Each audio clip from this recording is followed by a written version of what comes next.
este acto dentro de la programación de la Cátedra Emilio García Gómez y en colaboración con el Departamento de Estudios Semíticos. Y quiero señalar que es el único acto que vamos a hacer en este cuatrimestre por razones de orden logístico, en el segundo, es decir, de presupuesto.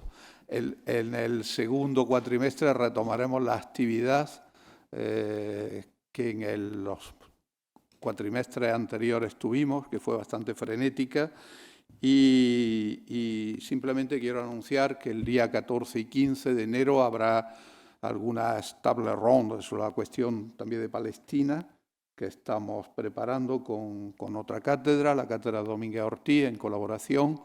Luego, a final de mes, en los días 28 y 29, habrá una jornada sobre música andalusí, que, con un concierto que será seguramente en el Espacio Quinto Centenario, y luego la proyección de una película realizada por un profesor de la Universidad de Granada y un profesor de la Universidad de Aberdeen en Inglaterra, en Escocia, y también una serie de ponentes que ya están confirmados, tanto de Marruecos como de España.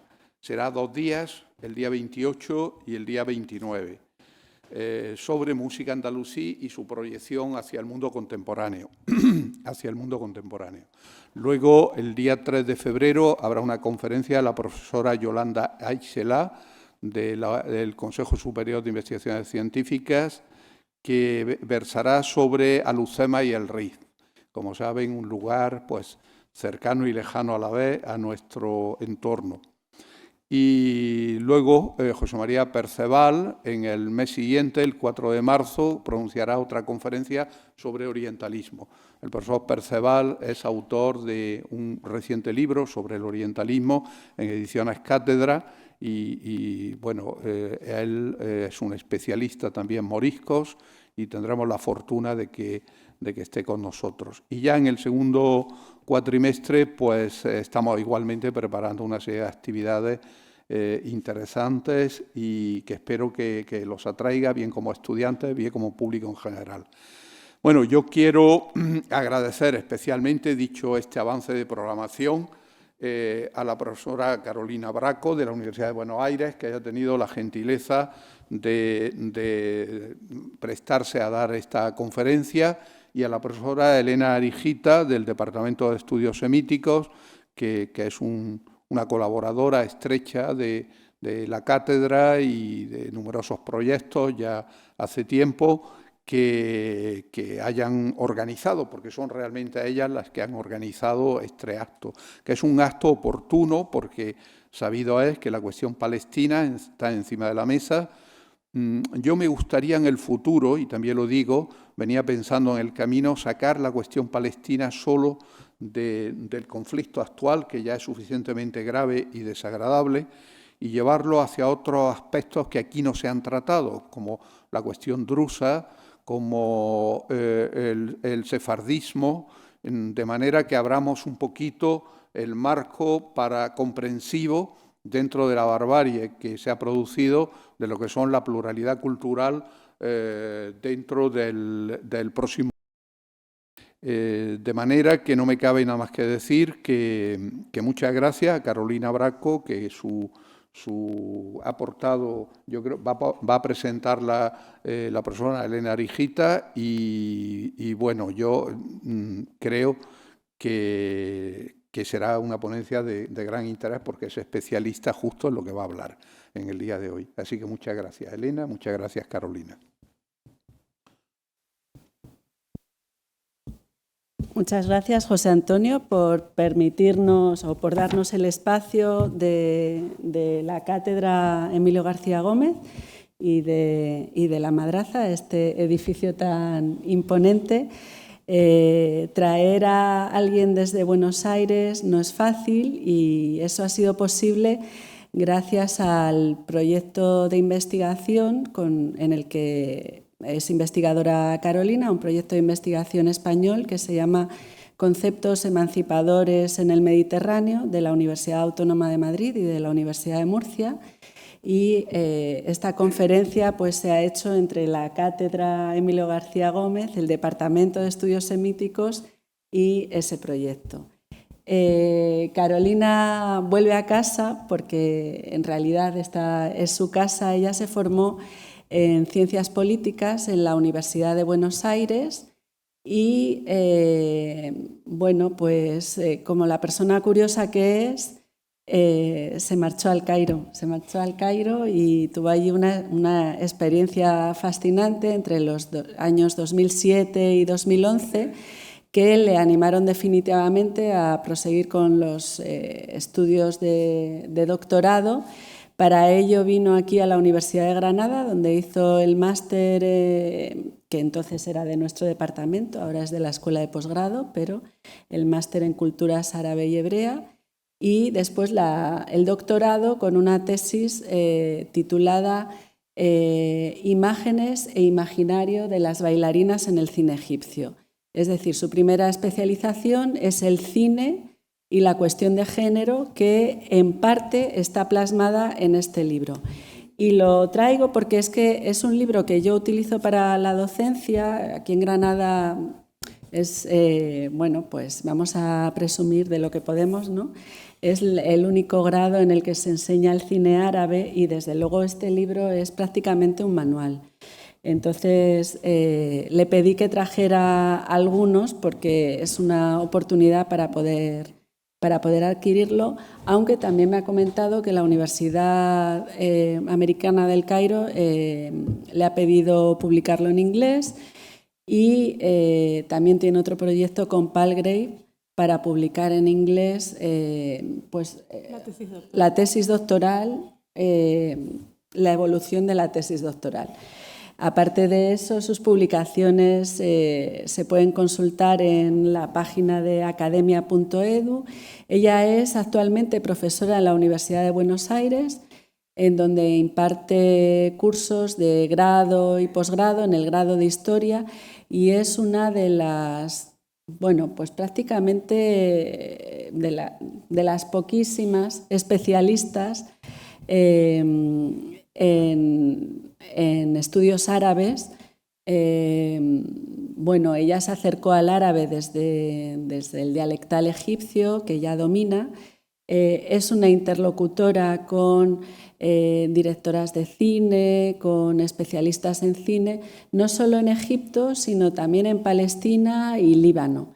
Entonces, bueno, cuando se presentó la oportunidad de que viniera por motivo del proyecto, pues yo pensé que era una excelente oportunidad. Han pasado 10 años desde que defendió su tesis y que viniera con el tema que últimamente le ocupa en los últimos años, que es la historia del cine palestino. Entonces ella nos va a hablar de este tema que, como señala José Antonio, pues tiene muchísima actualidad y además yo creo que lo más interesante sin duda es el tema, pero también es el lugar de enunciación. Y tenemos que tener en cuenta que Carolina habla desde un sur, o está desde un sur hacia otro sur.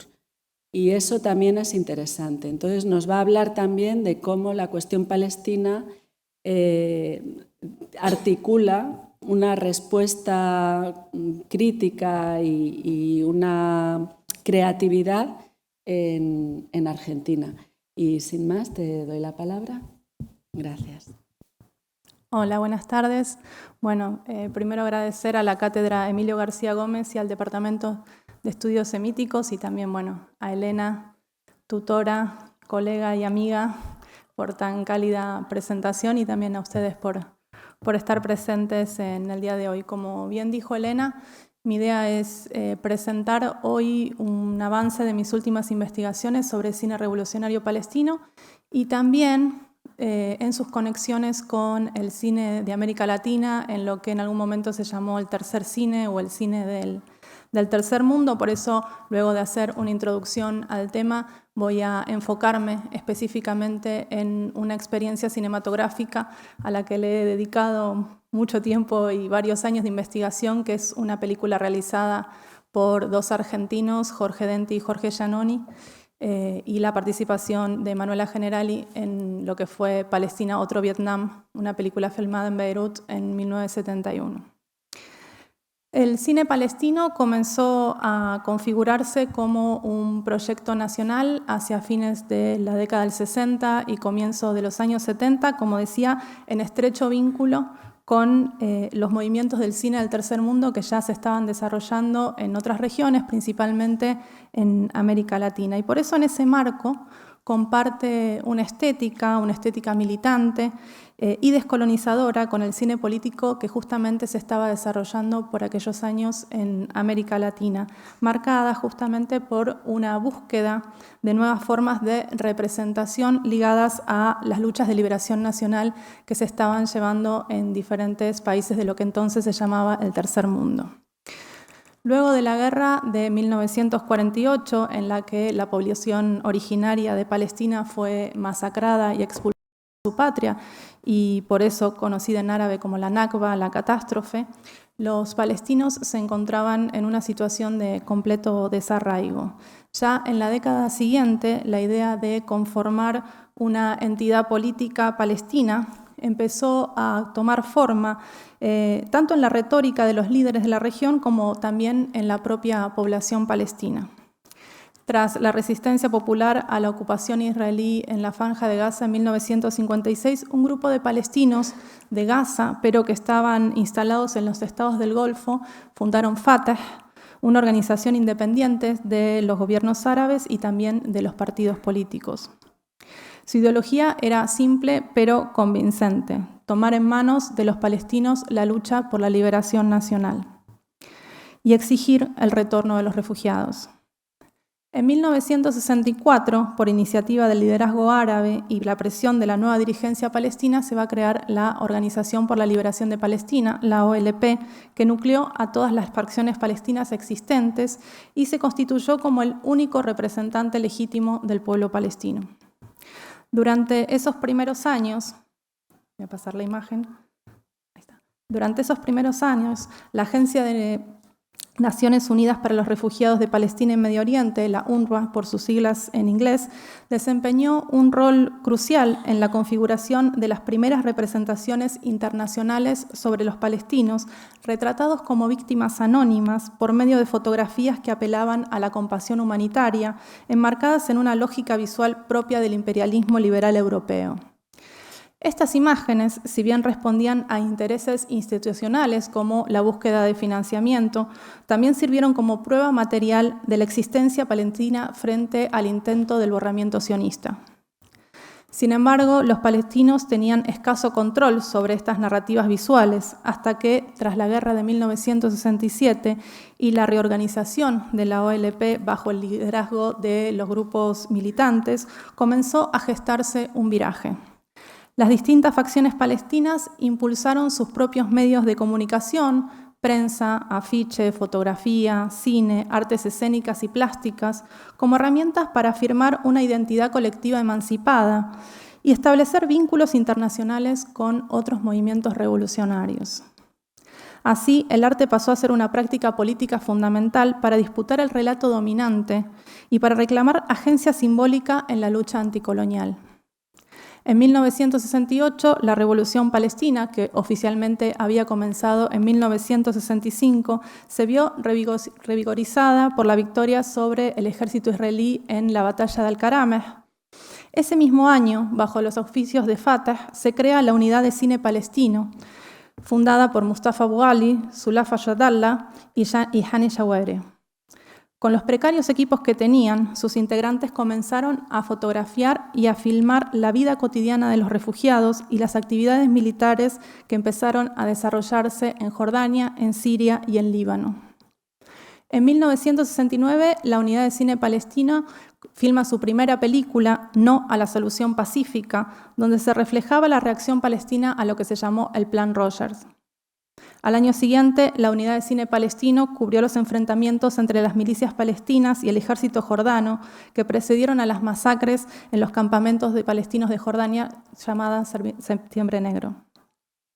Luego de estos episodios, en julio de 1971, el liderazgo palestino y la Unidad de Cine Palestino se trasladaron definitivamente a Beirut, motorizando con su actividad el ferviente movimiento cultural y político que ubicó a esta capital libanesa en el epicentro del arte y el pensamiento árabe. En ese contexto, tanto la Unidad de Cine Palestino como las organizaciones cinematográficas ligadas a otras facciones palestinas propiciaron el desarrollo de un cine alternativo en la región tradicionalmente bajo la hegemonía de la industria egipcia.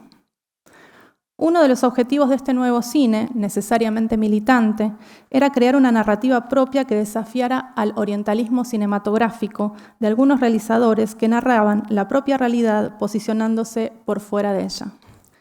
En palabras de Mustafa Abu Ali, y cito, «Cuando un cineasta árabe, que puede ser también palestino, trata en una película la cuestión palestina, a veces tiende a hacerlo al modo de un orientalista, es decir, como alguien exterior al mundo que describe». Esta deformación me parece fruto de un proceso lamentable de renuncia a la naturaleza cultural y política del tema. Esta deformación del mundo árabe y esta aculturación hacia un modelo extranjero no es propia solamente del mundo árabe. La encontramos en todo el tercer mundo. Tampoco es exclusiva del cine, sino que se percibe en otros dominios culturales.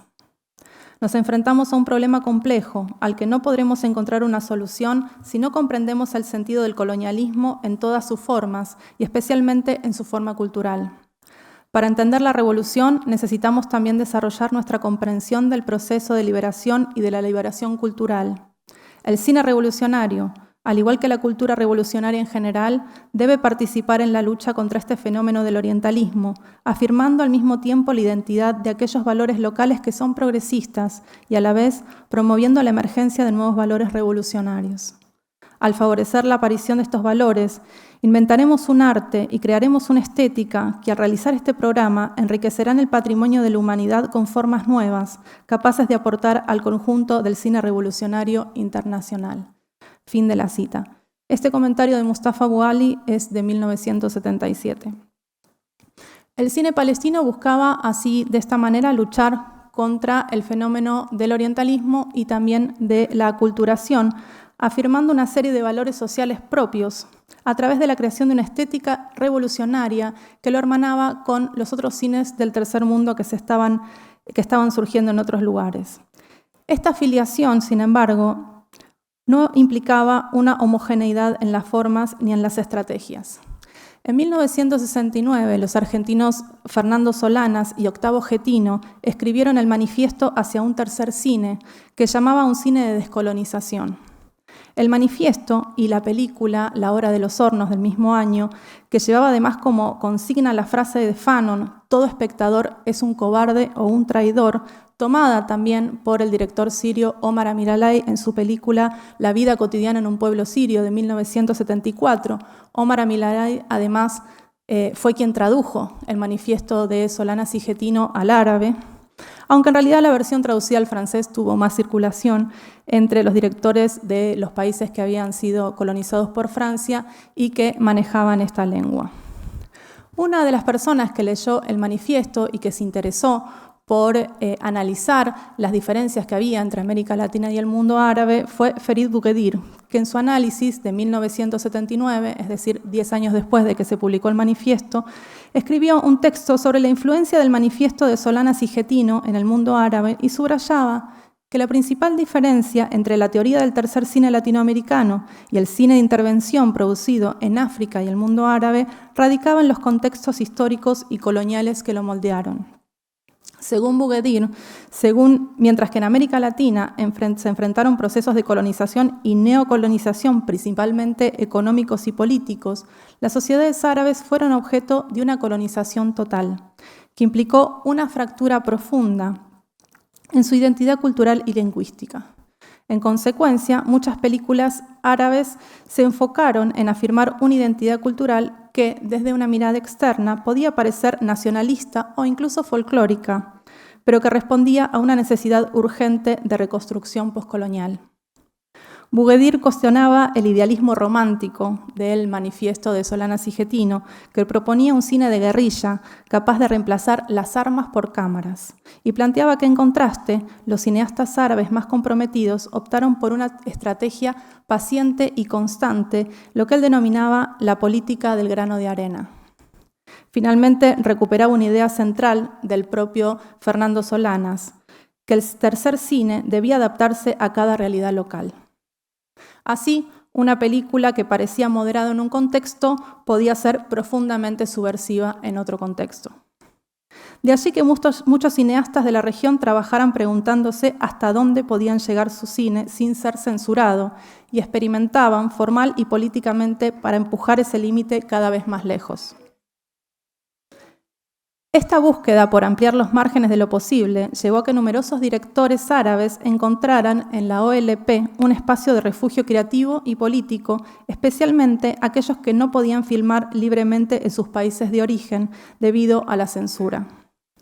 En contextos como el sirio o el egipcio, donde los aparatos estatales controlaban los guiones, los rodajes y los montajes, la posibilidad de experimentar estaba profundamente restringida.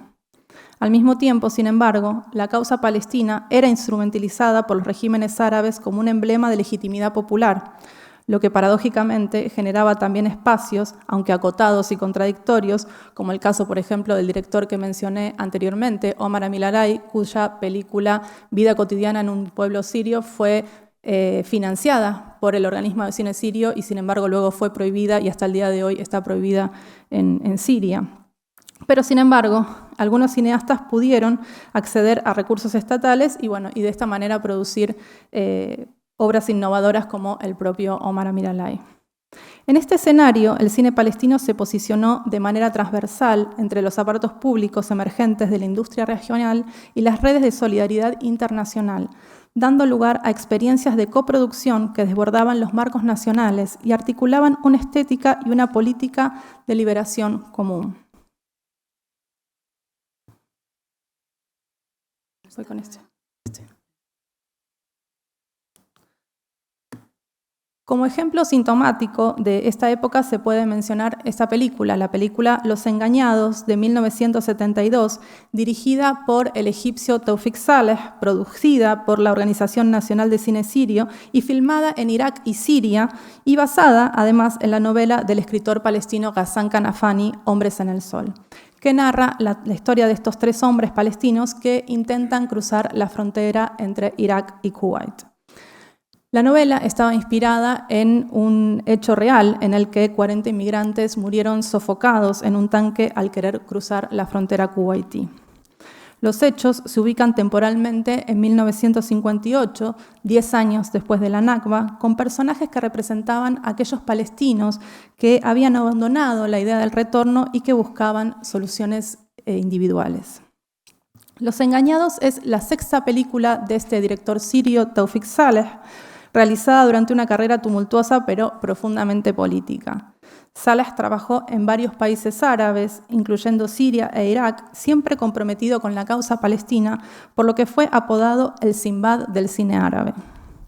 Saleh creía firmemente en el poder del cine para despertar el deseo de desmantelar las realidades injustas. En relación a esta película, a Los Engañados, cuenta en una entrevista que intentó realizar esta película desde 1964, pero no lo logró. En 1968, una semana después de la batalla de Al-Karamah, 4 proyectos de películas sobre la causa palestina fueron depositados ante la Organización del Cine Egipcio. Una de ellas basada en otra novela de Kanafani, Lo que les queda, que se estrenó bajo el nombre del Cuchillo, dirigida por el egipcio Khaled Hamada, un año antes de Los Engañados, en 1971. En este contexto es que le ofrecen a Tawfik Saleh rodar el guión que había presentado 4 años antes. Saleh al principio titubeó porque pensaba que en el contexto político actual de ese momento no era pertinente llevar a la pantalla Hombres en el Sol porque la situación había cambiado considerablemente con el inicio de la Revolución Palestina. Pensaba que era mejor popularizar el esfuerzo de los palestinos, mostrar la resistencia organizada como una esperanza para una futura revolución armada en los países vecinos. Finalmente no fue en El Cairo, en 1968, donde realizó Los Engañados, sino en Damasco, en 1971, gracias a la Organización de Cine Siria y al director Hamid Merai. Fue después del Septiembre Negro de 1970 en Amman que tomó la decisión de llevar finalmente la novela de Ghassan Kanafani a la pantalla. Releyó el libro en una noche y sintió que con algunas modificaciones podía darle una dimensión contemporánea válida, a pesar de la reactivación de la resistencia armada palestina. Para él, la cuestión planteada por Kanafani seguía siendo válida y actual.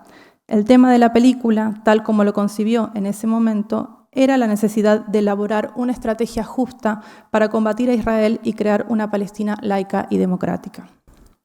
Los Engañados se destaca por el uso de un simbolismo visual, elementos de narración experimental y una estructura retrospectiva. Inicia con un montaje acompañado por un fragmento textual de la novela de Ghassan Kanafani, Hombres en el Sol, y se va superponiendo con imágenes de las secuelas de 1948, evocando una estética documental muy característica del cine del tercer mundo. Esta introducción marca el tono para un estilo fragmentado que recorre toda la película. De esta manera, a lo largo de los primeros años, el desarrollo del cine revolucionario palestino, la producción cinematográfica estuvo marcada por una estructura colectiva, militante y transnacional.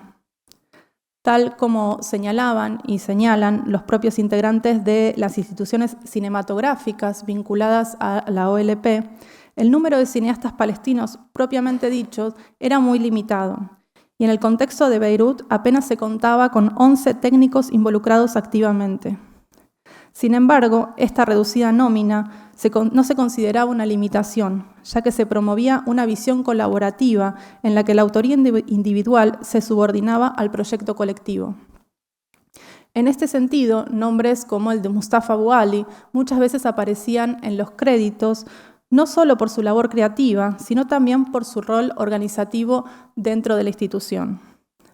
A su vez, se subrayaba que no existía una separación rígida entre las películas realizadas por cineastas palestinos y aquellas producidas por cineastas árabes solidarios con la causa palestina, siempre que se integraran al proyecto político y cultural palestino. Aquí, como ejemplo, podemos mencionar dos cortos documentales de Mustafa Abu Ali, Escenas de la ocupación en Gaza y Ellos no existen, de 1974. Esta última, Ellos no existen, comienza mostrando la vida cotidiana en un campamento de refugiados, desmintiendo aquella famosa frase de Golda Meir de que los palestinos no existían. En lugar de apelar a una compasión externa, representa una cotidianidad serena y digna, alejada de la mirada humanitaria occidental. Luego, la película registra los bombardeos israelíes a los campamentos de refugiados libaneses, y la estructura fragmentada de la película refleja la dispersión del pueblo palestino que se une a través de la lectura de una carta por parte de Aida, una niña que se dirige a un combatiente. Esta película fue rescatada entre las ruinas de Beirut tras la invasión israelí de 1982, que incendió el archivo de cine palestino, y fue rodado en condiciones extraordinarias. Es una obra que estilísticamente única, que encarna un poco la intersección entre lo político y lo estético. Hoy lo reconocemos como una piedra angular del cine revolucionario palestino. Y se estrenó en Palestina recién en el año 2003, cuando un grupo de activistas contrabandeó a Mustafa Abu Ali a Jerusalén, a donde tiene prohibida la entrada para que se pudiera hacer una proyección. Casi 40 años después, la directora Anne-Marie Yassir realizó esta película, Cuando te vi, inspirada en las imágenes de Ellos no existen, ¿no? Donde toma esta estética de los campamentos de refugiados a través de la historia de un niño muy, muy hermosa y su madre, y el deseo de este niño de volver a Palestina y su acercamiento a los campamentos militares de los fedayines, y toma justamente un poco la estética de Ellos no existen para elaborar una estética propia para su película de ficción. En el caso de la otra película que mencioné, Escenas de la ocupación en Gaza, es la única película del cine revolucionario palestino que se ubica específicamente en Gaza y tiene una historia particularmente interesante. Como sabemos, históricamente Gaza ha sido el territorio ocupado más rebelde y resistente frente a la expansión israelí, y ya desde el comienzo de la ocupación, en 1967, Israel intentó criminalizar la resistencia a partir de su aparato de propaganda, que incluía una ya fuerte presencia en los medios europeos que hacían eco de la narrativa sionista y de la deshumanización del pueblo palestino. En 1973, Mustafa Abu Ali, que estaba en Beirut, recibió imágenes de un noticiero europeo sobre Gaza. Y con esta materia prima, pensada originalmente como propaganda israelí, él la reinterpretó como un material de resistencia. Según él, cito, quitarle el arma al enemigo y usarla contra él fue la estrategia. La propuesta de Abu Ali y el grupo de cine palestino era clara. Había que construir un lenguaje cinematográfico revolucionario, alternativo tanto al documental etnográfico occidental como al cine clásico. En Escenas de la ocupación en Gaza, eso se plasma a través de recursos formales muy precisos, reencuadres y repeticiones que enfatizan la opresión cotidiana, imágenes no diegéticas, como pistolas y granadas insertadas, que interrumpen la linealidad del relato. También la utilización del recurso de primeros planos de rostros que rompen con la distancia de la mirada colonial y devuelven agencia a los sujetos filmados. La película, de este modo, subvierte la lógica de la víctima pasiva. En lugar de mostrar a los palestinos como refugiados abyectos, los representa como actores de una historia en movimiento. La banda sonora, que combina datos sobre la ocupación con canciones revolucionarias, refuerza esta perspectiva. El futuro está en manos de quienes resisten. El grupo de cine palestino se disolvió al año siguiente, en 1974, y parte de sus miembros se reorganizó en el Instituto de Cine Palestino. Sin embargo, como mencionaba anteriormente, la invasión israelí al Líbano en 1982 hizo desaparecer la gran parte de los archivos fílmicos de la revolución. Durante décadas también Escenas de la ocupación en Gaza permaneció en el olvido hasta que Hadiga Habashne, que no solo es cineasta sino una gran archivista, logró restaurarla y devolverla a circulación. Actualmente se puede ver en YouTube, tanto esta como la otra que mencioné. Y esto es interesante porque una de las mayores preocupaciones del cine revolucionario y del cine del tercer mundo era la distribución de estas películas. Y era incorporada también como una dimensión central del proyecto revolucionario. La distribución militante fue especialmente activa desde 1968 en Jordania, donde las proyecciones se realizaban en pueblos, en campamentos de refugiados y también entre las comunidades beduinas. El repertorio incluía películas de Vietnam, Argelia, Cuba y China, obras cinematográficas también comprometidas con procesos de liberación nacional. Tras la represión de 1970 y la pérdida del equipamiento, la distribución continuó en menor escala, aunque con nuevas estrategias. Al finalizar las proyecciones, se entregaban cuestionarios mimografiados para recoger las reacciones del público. Esta práctica buscaba generar un diálogo real con las audiencias y adaptar los contenidos a sus experiencias y necesidades, en clara oposición al cine comercial impuesto por los aparatos coloniales o neocoloniales. Uno de los logros más significativos de estas experiencias fue la posibilidad de que los palestinos se vieran a sí mismos representados en la pantalla, lo que generaba un sentimiento de reconocimiento y dignidad frente a la invisibilización sistemática sufrida durante décadas. En este sentido, el objetivo del cine no era simplemente narrar una historia, sino acompañar y fortalecer el proceso histórico del pueblo palestino, constituyéndose en una herramienta pedagógica, emocional y política. Así, se concebía el cine revolucionario como una práctica orientada a confrontar el imperialismo en todas sus formas, militar, económico y cultural. En este marco, subrayaban la necesidad de construir alianzas con cineastas del tercer mundo y de formular una estética y una práctica fílmica descolonizadora capaz de romper con la hegemonía cultural del imperialismo occidental. El objetivo era promover un cine popular en el que las masas se reconocieran como sujetos históricos y no como meros objetos de representación. Esta visión quedó plasmada en el Manifiesto de Cine Palestino, escrito en 1972 en Beirut por cineastas e intelectuales vinculados al Centro de Investigación de la OLP. El texto constituye una crítica radical al cine árabe comercial y una apuesta por un cine militante, colectivo y descolonizador al servicio de la revolución. Frente a la evasión estética dominante, el grupo proponía una práctica cinematográfica articulada con un contenido político capaz de documentar la lucha del pueblo palestino, movilizar a las masas y también construir lazos internacionales. Concebido como parte integral del proyecto revolucionario palestino y árabe, el cine debía operar desde una institucionalidad propia, con una estética alternativa y una función pedagógica y estratégica en el marco de la resistencia. En tanto proyecto emancipatorio, la revolución también captó la atención y la imaginación de cineastas no árabes. Las películas filmadas por directores de la OLP y sus invitados crearon un tipo de visibilidad diferente de la causa, enraizándola en los movimientos de liberación de la época. Como representaciones de la experiencia palestina, las películas contribuyeron a la fabricación de la revolución al representarla justamente como una revolución. Se buscaba de esta manera establecer una vía de comunicación entre la población dispersada en diferentes países, difundir diferentes aspectos de la cultura palestina y trazar puentes con las redes de solidaridad internacional.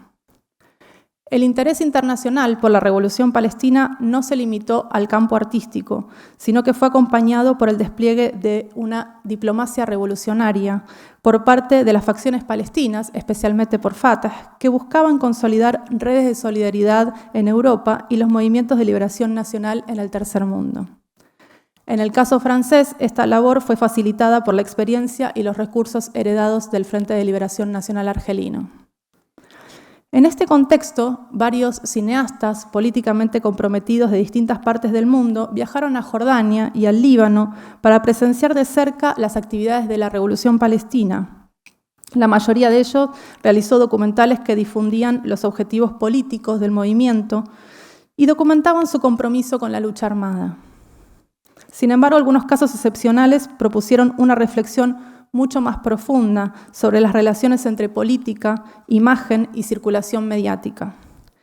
Entre estos se destacan por su fama Jean-Luc Godard y Jean-Pierre Gorin, así como Masao Adachi y Hoichi Wakamatsu. En 1970, Fatah, con financiamiento de la Liga Árabe, encargó a Godard y Gorin la realización de un film titulado Hasta la Victoria, que no logró completarse debido a los ataques del ejército jordano a los campamentos de refugiados, pero que su material finalmente fue reutilizado en I See You at Years de 1976, codirigido con Anne-Marie Méville. Por su parte, Adachi y Wakamatsu visitaron la región bajo los auspicios del Frente Popular por la Liberación de Palestina, lo que dio lugar a esta película, El Ejército Rojo, Frente Popular para la Liberación de Palestina, Declaración de Guerra Mundial de 1971. Estos cineastas no solamente registraron la revolución, sino que la convirtieron en un punto de partida para explorar críticamente las condiciones de posibilidad del cine político en el tercer mundo. En esta misma línea va a surgir el proyecto del colectivo de cine del tercer mundo, que filmó la película que les comentaba anteriormente, Palestina, Otro Vietnam, en 1971. Pero es muy particular la experiencia de estos argentinos, ya que lo hicieron sin ningún apoyo institucional, ni palestino, ni europeo, y sin ningún tipo de financiamiento.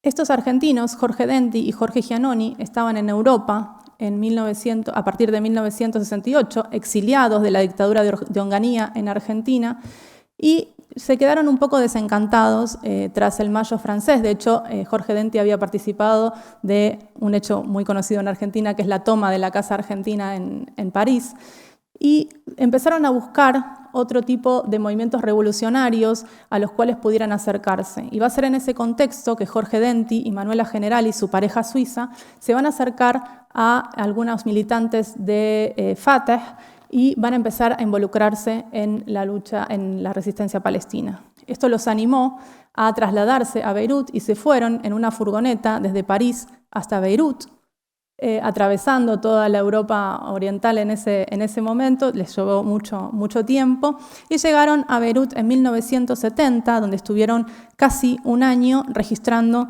esta película palestina Otro Vietnam. En el inicio de la década de 1970, de los 70, Beirut ya se consolidaba como capital cultural y política del mundo árabe, encarnando una multiplicidad de rostros que iban desde el centro intelectual panarabista hasta la ciudad del espectáculo y del ocio. Las aspiraciones modernizadoras del país y la agitación revolucionaria encontraban en Beirut un epicentro político y cultural que estaban en tensa convivencia. Su vibrante vida nocturna, la proliferación de los cines, editoriales, cafés literarios, así como la presencia de una clase media urbana y cosmopolita, transformaron profundamente las normas de sociabilidad de la ciudad. Este dinamismo atrajo a intelectuales como Ghassan Kanafani, que ya mencioné anteriormente, como autor de la novela en la que se basó la película Los Engañados, y que fue y sigue siendo una figura clave en la cultura palestina revolucionaria. Simultáneamente, Beirut funcionaba como un espacio de encuentro entre corrientes ideológicas enfrentadas, naceristas, basistas, marxistas, y como refugio para cineastas e intelectuales que eran perseguidos en sus países. Su atractivo cosmopolita no solo se explicaba por su clima liberal y la relativa libertad de prensa, sino también por una infraestructura educativa y su conexión con redes financieras y petroleras regionales que propiciaron un boom turístico y de construcción, particularmente entre las élites del Golfo. No obstante, esta modernidad coexistía con una precaria provisión de servicios públicos, una densa red de intrigas políticas y una intensa actividad de servicios de inteligencia internacionales. Así, Beirut encarnaba una paradoja. Su complejidad dio forma a un mito urbano que atrajo tanto a árabes como europeos y estadounidenses.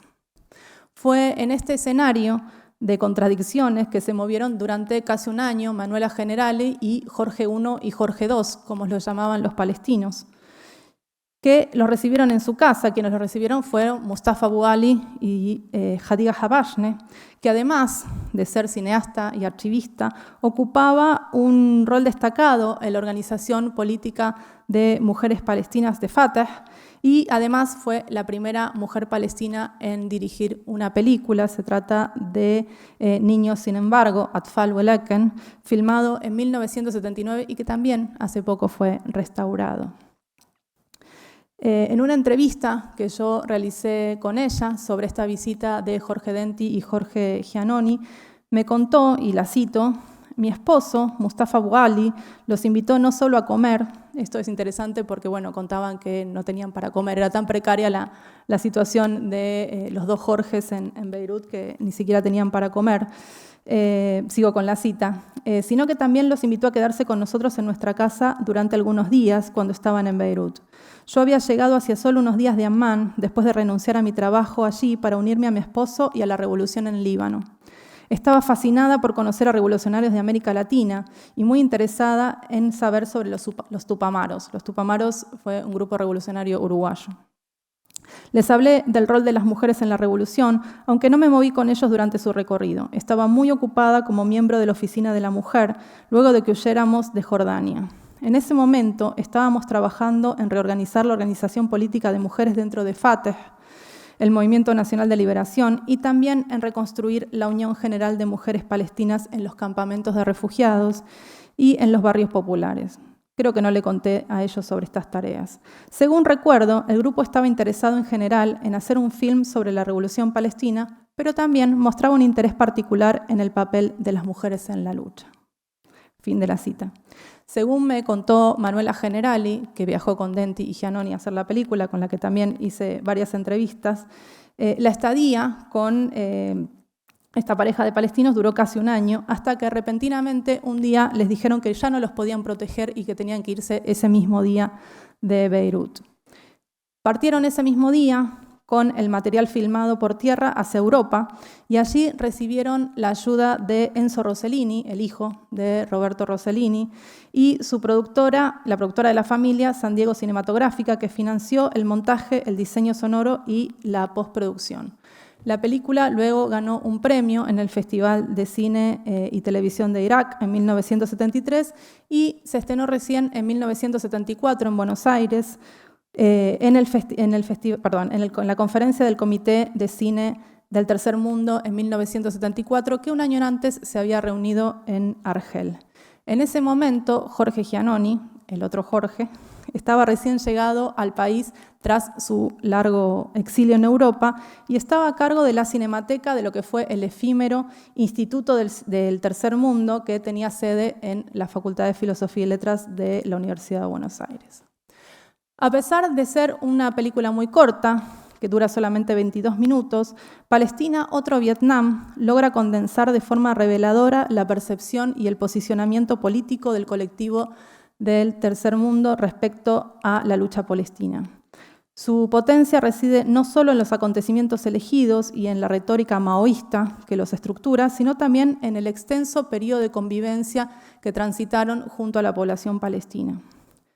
Durante su estadía, los cineastas mantuvieron conversaciones políticas con militantes, cuadros culturales y combatientes, lo que les permitió construir una mirada comprometida y situada.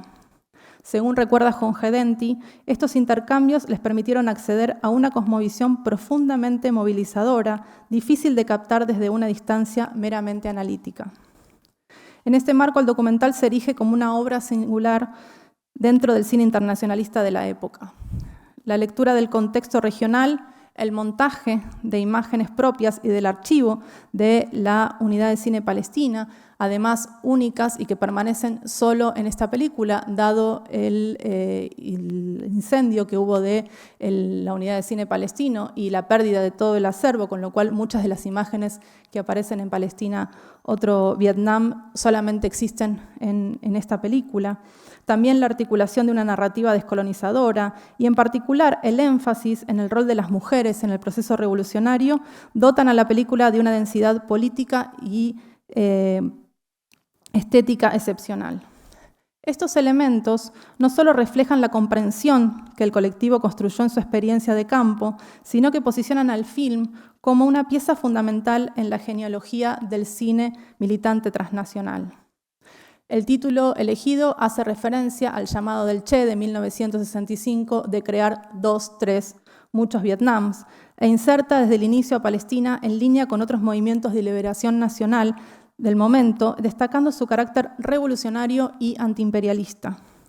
Esto se ve reflejado en las múltiples escenas de manifestaciones populares presentes en la película, donde se visualizan pancartas de diversas agrupaciones políticas.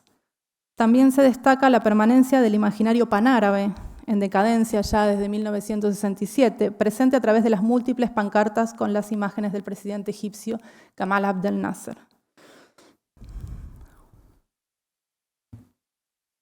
Este tipo de retórica se encuentra también en otra película de la época, La hora de la liberación ha llegado, de la libanesa Hane Surur, que como Denti estaba en París en el año 68 y 69 y como Denti se sintió desilusionada por las revueltas y también como Denti fue movilizada por Jean Rouge para realizar un documental alineado con la estética del cine del tercer mundo, en su caso sobre una revolución muy poco conocida, una revolución marxista feminista que hubo en Omán en 1971, bueno, desde antes, pero ya va en 1971, inspirada por el tercer cine latinoamericano.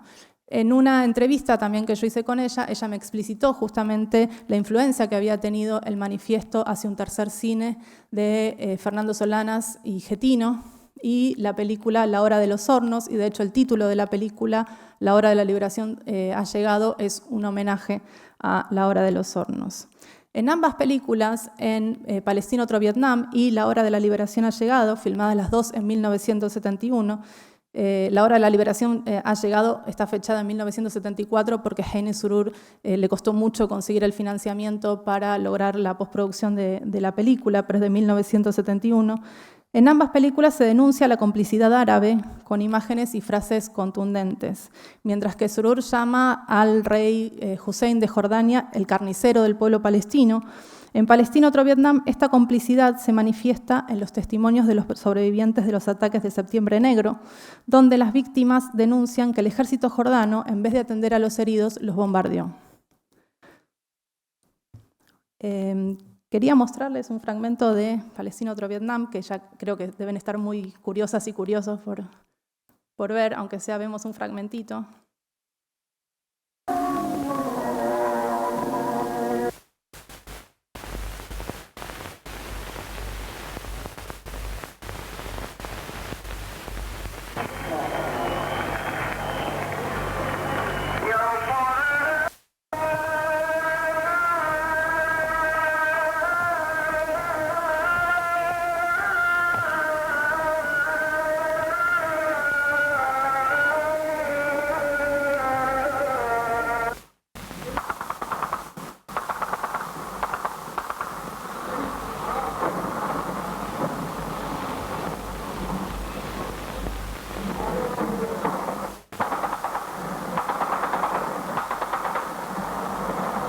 الظروف اللي واجهتنا من المجتمع طبعا ما عدناش نستنى.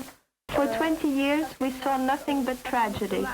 Our enemies, the enemies of the Palestinian Revolution are imperialism, Zionism, and the Arab reactionaries whose roles are clear in Jordan. أما بالنسبة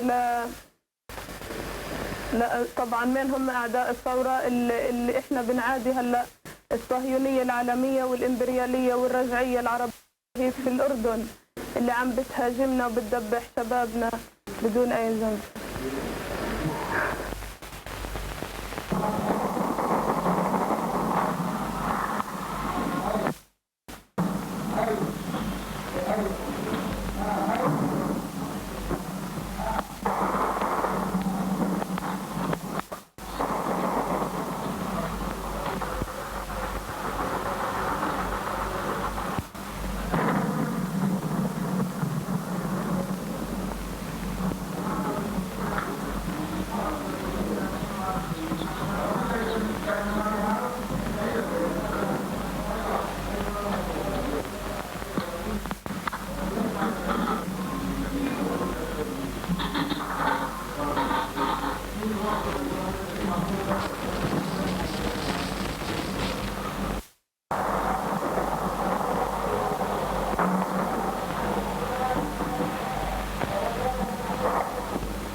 The Palestinian woman is realizing more and more her necessity to be a revolutionary.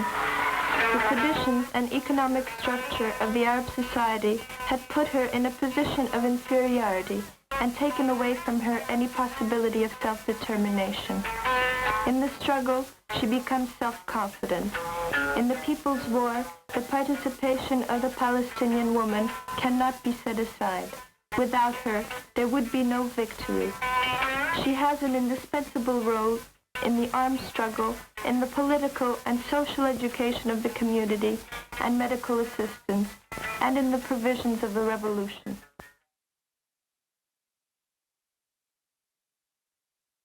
Bueno, después podemos hablar más de esta película porque tenía más para comentar, pero estamos un poco excedidos con el tiempo. Sí comentarles que esta copia tan mala que acabamos de ver es la única que tenemos hasta el momento de la película porque se perdió.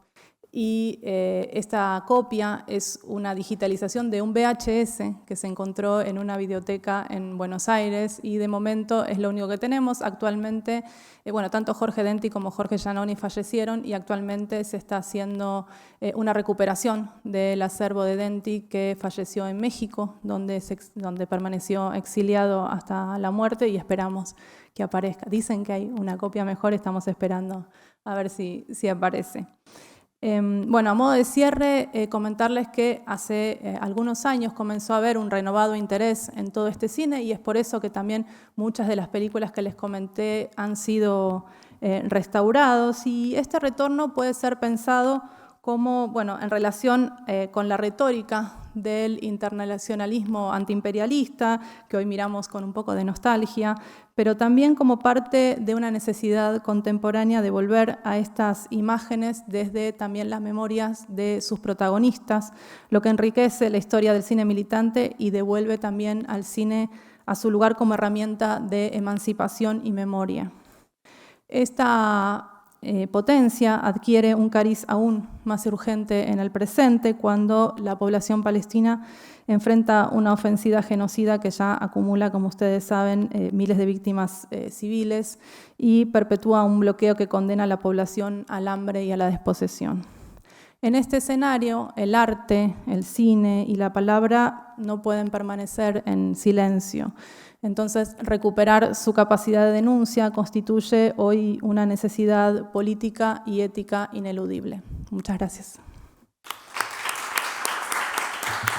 Muchas gracias, Carolina, por esta arqueología de un cine revolucionario que nos abre la posibilidad de ver en un momento en el que no había los modos de comunicación actuales, pues pensar en esos argentinos que se trasladan desde París hasta Beirut en una furgoneta y que construyen, ¿no?, todas estas redes de comunicación entre revoluciones del sur latinoamericano, del contexto árabe, la idea de unir Vietnam, Argelia, Cuba, China, ¿no?, con esas ideologías, pues ha sido muy, muy interesante y realmente, bueno, pues inspiradora. Yo voy a dejar la palabra al público, que seguramente si tenéis alguna pregunta que formular.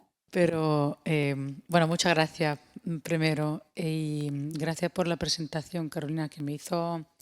O sea, estas imágenes a mí me impactan siempre, porque ver a los fedaíes reales, porque siempre lo vemos en películas y series que son como más de actuaciones, ¿no? Entonces me parece muy importante tener ese material, que de hecho hace unos días estaba hablando con Carolina y yo como palestina no tenía ninguna idea de ese documental, lamentablemente.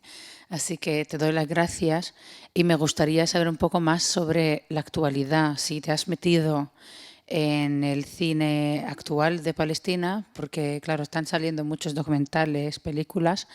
No está siendo nada fácil llevarles al extranjero y vemos básicamente que un documental como No Other Land ha podido llegar porque claro, es como con un director israelí y esto va como siempre a la misma, digamos, a las mismas orígenes, digamos, que es el colonialismo, que básicamente siempre el colonialismo permite que se ve o se salga a la luz algún trabajo solamente cuando esté un colono en el medio, ¿no? Pero cuando los originarios hablan, y incluso también, si estamos hablando de este documental, por ejemplo, no sé si podía llegar hasta al mundo si fuera totalmente trabajado por palestinos. Entonces, no sé si te has metido algo en la actualidad, cómo ha cambiado el cine, cómo está afectando, digamos, el proceso de colonialismo en el cine palestino. Bueno, es interesante que hayas traído el tema de No Other Land, porque es un tema que también hemos debatido mucho en Buenos Aires y en Argentina, sobre todo porque es una película que cuando se pone se llena de gente y quienes hemos realizado ciclos de cines palestinos no hemos tenido justamente esta experiencia, ¿no?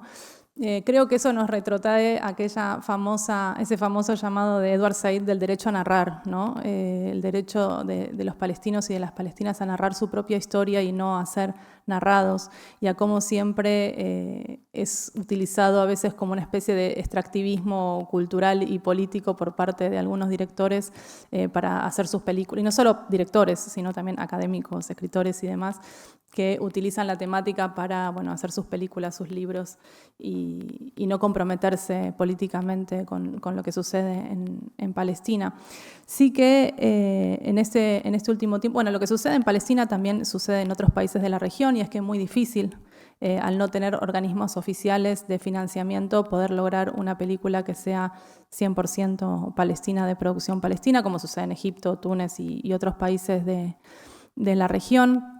Sí que estos trabajos de restauración han movilizado y siguen movilizando a muchos técnicos y cineastas que están recuperando este cine. Hablábamos antes, bueno, de esta película que se está por estrenar de Palestina al 36, esta epopeya de Anne-Marie Yassir, que estamos esperando con ansias por verla, porque también recupera justamente otro periodo de la historia muy invisibilizado, que es la Revolución Palestina de 1936 a 1939, y creo que yo creo que desde el fin de la primera intifada sí que se está desarrollando un nuevo cine propiamente palestino a partir de producciones de ficción, ya no solamente de documental. Hay cierta tendencia también a documentalizar las ficciones en el caso palestino, ¿no? Y no permitir justamente que una película de ficción sea lo que es una película de ficción.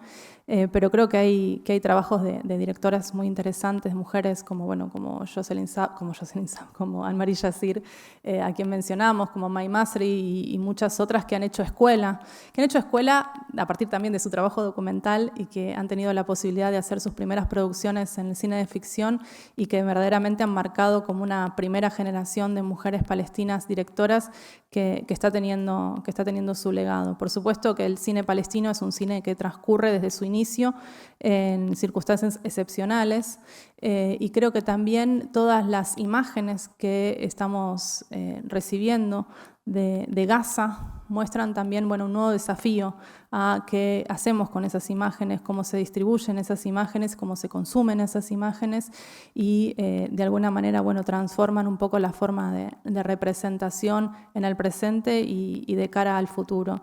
Yo siempre pienso que Palestina nos propone un desafío para las que quizás el mundo no está preparado, ¿no? Y entonces, en ese sentido, creo que lo que está sucediendo hoy en Gaza, cómo resiste la población en Gaza a pesar de todo lo que está sucediendo, también nos muestra un mundo y un universo de sentido que no sé si estamos siendo capaces de aprenderlo, ¿no?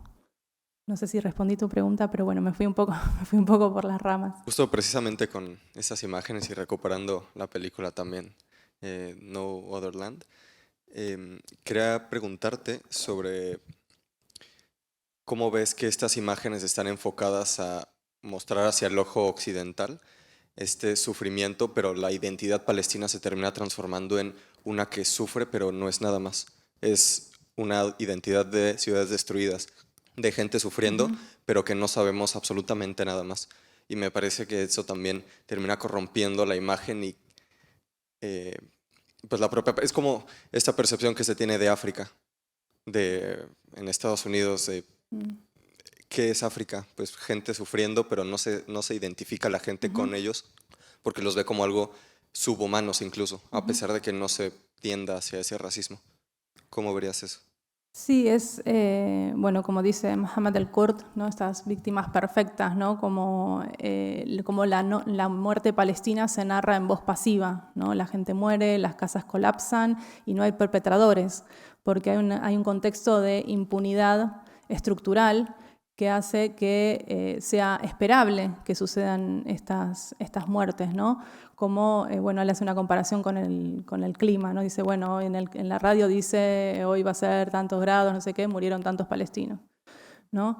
Y me parece que eso tiene que ver justamente con este estado de impunidad estructural y con este silenciamiento constante y este proceso de deshumanización que se hace no solamente con Palestina, sino con otras poblaciones, que hace que, eso sea como una especie de acontecimiento climático, ¿no? Como algo que esperable y que sucede, y que además lo que oculta eso justamente es esta impunidad, donde no se nombra los perpetradores, donde las personas mueren pero no se dice quién las asesina, Entonces me parece que en ese sentido seguimos como dándole vueltas un poco a la misma construcción que permitió la colonización de Palestina en 1948 y que habilita las violencias que se suceden contra la población palestina hasta el día de hoy, perpetradas por el Estado de Israel en connivencia con los Estados europeos y sus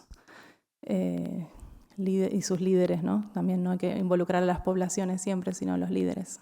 Porque por un lado está la documentación, que te felicito, y todo el discurso, pero por otro lado hay algo que no acabo de ver. Y lo que no acabo de ver es lo siguiente, es decir, esto es cine documental. Son imágenes tomadas en situaciones excepcionales, pero no es cine. Es decir, para ser cine tendría que ser la batalla de Argel. Es decir, la batalla de Argel de Gilo Pontecorvo, que se hace es cierto que se hace después de la Revolución Argelina, y se hace gracias al Partido Comunista Italiano, que es un partido comunista imperialista, porque está en un país que en esos momentos, sin embargo, hay una célula yo que he trabajado en el archivo Gramsci, hay una célula cultural dentro del Partido Comunista Italiano que posibilita que Argelia, después de la Revolución, inmediatamente y con los mismos actores, como ocurrió con Eisenstein en la Revolución Rusa, hagan una película, como hizo Eisenstein, hizo la película de El acorazado Potemkin, o hizo la Revolución Argelina, la batalla de Argel. Entonces, lo que yo te quiero preguntar, porque no estamos hablando ya de la causa. Mañana toca hablar de marxismo a la 1 de la tarde en la Facultad de Letras, una conferencia en un congreso sobre marxismo. No estoy hablando de causa revolucionaria, estoy hablando del lenguaje cinematográfico. Yo precisamente traje a Granada a Jean Rouch, que no era precisamente un revolucionario. Aunque él verbalmente decía que era anarquista, pero bueno, esa izquierda caviar que se prodiga en París y que probablemente a los dos Jorges fue la que le desencantó, que mandaban a América mensajes de guerrillas mientras ellos tomaban cervezas en los bistrós. Esto que es muy duro en la historia de la izquierda europea y de la izquierda latinoamericana, pero quiero decir, todos ellos formalizaron el lenguaje cinematográfico. Es decir, lo formalizaron en historias, que pueden ser historias tremendas, pueden ser historias dulces, como ha hecho el cine cubano. El cine cubano lo que ha hecho ha sido orientar toda la crítica cultural, finalmente, exceptuando las películas de la primera época, Memorias del Subdesarrollo especialmente, a una especie de intimismo. Entonces, lo que yo te quiero decir es, en función de la eficacia simbólica, yo soy antropólogo de la eficacia simbólica, este cine tiene que tomar una dimensión estética que está por encima del militantismo, está por encima de las imágenes que llegan, para que llegue a ser eficaz. Es decir, para que el público realmente lo asuma como un discurso estético, si quieres revolucionario o si quieres alternativo o tercermundista. Entonces, la pregunta que yo te hago es que todo tu discurso está muy bien y tú no eres responsable de las películas. Y por tanto hay que recuperar todo ese cine que se intenta hacer, cine pobre, cine del tercer mundo, es decir, eso en la Palestina está claro. Pero ahora mi pregunta es, ¿dónde está la estética? Carolina, es una pregunta que sé que tiene mucho de esto. Y además te voy a decir una segunda cosa. Jean-Luc Godard, porque has dicho una palabra mágica cuando estaba hablando, que ha sido maoísmo. Es decir, la mayor parte de todo esto justamente está relacionado no con la revolución castrista, que ya digo tiene un lenguaje propio, el Instituto de Cinematografía de La Habana, sino con el maoísmo, que es una historia todavía por escribir. El presidente Jean-Luc Godard hizo una crítica brutal al maoísmo en La Chinoise, que es una película sobre una célula maoísta en París. Entonces, que quiere hacer la lucha armada, precisamente. Entonces, mi pregunta es, hay aquí varios factores que están dando vueltas alrededor del problema, y que yo, si quieres, me podría catalogar de marxista, entre comillas, no acabo de ver cómo encajan. Es decir, yo sé que es un cine hecho en situaciones pobres, un cine inmediato, militante, de documentación. pero para ser eficaz necesita alcanzar una dimensión estética, porque si no, no llega al gran público, ¿no? Yo es la idea que... Sí, primero decir que no estoy de acuerdo que la izquierda europea sea como la izquierda latinoamericana. En Argentina tenemos 30.000 desaparecidos, muchos de ellos ligados, por ejemplo, Raimundo Gleiser, representante del cine de base, que le puso el cuerpo y aún está desaparecido hasta el día de hoy y lo seguimos reivindicando. Con lo cual estamos hablando de una generación, no solamente en Argentina, sino en otros países, que los cineastas le han puesto el cuerpo y han sacrificado sus vidas y las vidas de sus familias en pos de sus ideales. Por otro lado, creo que justamente como dijo usted, este es un cine de urgencia, es un cine que justamente no se interesa por la cuestión estética, se interesa por la urgencia de comunicar, de transmitir, por la urgencia de crear estas conexiones entre las diferentes luchas revolucionarias que se estaban dando en ese momento. Y creo que su eficacia está justamente en lograr esta comunicación y en que, por ejemplo, en Omán, en Dhofar, supieran lo que era la Revolución Cubana o que en Cuba sepan lo que estaba pasando en Vietnam, justamente por la circulación que tuvo este cine. De ello también tenemos todas las resoluciones de los encuentros de cineastas del Tercer Mundo, de Argelia y de Buenos Aires, donde también se expresan las inquietudes y los diferentes proyectos políticos que se estaban desarrollando en ese momento, que justamente fueron clausurados por las dictaduras en América Latina, que desaparecieron a los cineastas y reprimieron profundamente a nuestras sociedades, con lo cual, bueno, retomo una vez más la idea de que no creo que la izquierda europea que tomaba café o cerveza mientras discutía sus ideas sea comparable a la izquierda latinoamericana que estaba comprometida con este tipo de cine. Bueno, mi pregunta no tenía nada que ver con esto, pero como persona latinoamericana también veo como que hay algo muy político en lo estético que generaciones post-dictadura en Argentina y Uruguay tenemos como referencia de ese cine, no solo del cine, de la literatura, de la gráfica. Entonces, bueno, me preguntaría a qué nos estamos refiriendo con lo estético. Pero mi pregunta iba por otro lado y es sobre la distribución, que hablaste bastante, y es, bueno, ¿cómo hacemos ahora para que estas imágenes se difundan? Porque en principio, si queremos encontrarle algún valor estético, tenemos que poder verlas, y para poder verlas tienen que estar disponibles. Y me pregunto algo muy básico que es ¿dónde se ven? ¿Cómo las difundimos? ¿Cómo hacemos para hacer circular? Si hay archivos, y bueno, por ahí. Sí, yo formo parte de un archivo digital junto con otros compañeros y académicas palestinas y de otros lugares del mundo que se llama el Palestine Film Index, que es básicamente una hoja de Excel donde vamos subiendo todas las películas que vamos encontrando y sus links para visualizarlas de manera abierta, y las que no tienen link están alojadas en un drive. Entonces, si vos buscas Palestine Film Index, vas a encontrar esta hoja de Excel que tiene los años, los nombres de las películas, las reseñas que vamos subiendo y también los links para verlas. La mayoría de eso, como soy la única del mundo hispanohablante que participa de este índice, están con subtítulos en inglés, aquellas que tienen subtítulos, pero bueno, por lo menos es una herramienta, y lo vamos actualizando constantemente con todas las películas que vamos encontrando y que están en YouTube, en Vimeo y en otras plataformas también. Así que bueno, de momento esa herramienta la tenemos a disposición y abierta a todo público. De la estética, yo no tengo una certeza y yo estoy aquí acompañando y no hablo con autoridad, pero me pregunto, esta cuestión de la estética tiene que ver con la construcción también de un discurso de la estética, ¿no? Entonces, igual es que es una estética que se construye en un contrapúblico, en una esfera que no es una esfera pública